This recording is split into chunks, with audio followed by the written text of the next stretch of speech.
Welcome to Kenton Teaches. Enjoy the video. In this video, I will explain how to make a delicious blueberry cheesecake. We begin with the foundation, the crust. First, combine 2 cups of graham cracker crumbs with 1/4 cup of melted butter and 2 tablespoons of granulated sugar.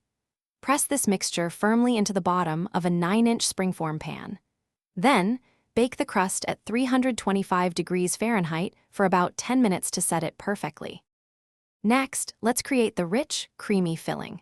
In a large bowl, beat 24 ounces of softened full-fat cream cheese with 1 cup of granulated sugar until the mixture is smooth and lump-free.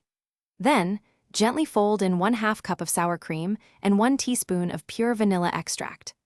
Finally, add 3 large eggs, one at a time, mixing just until combined after each addition to maintain that perfect texture.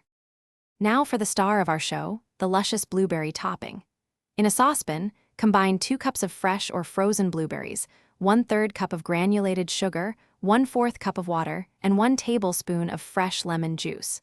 Whisk in 2 teaspoons of cornstarch to help thicken the sauce. Cook this mixture over medium heat for about 5 to 8 minutes, stirring occasionally until it becomes beautifully syrupy and bubbly. Finally, it's time to bake and chill your masterpiece.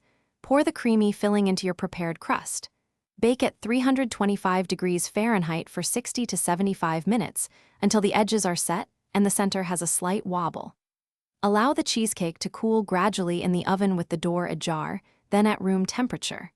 Refrigerate for at least 8 hours, or ideally overnight, for the best texture and flavor.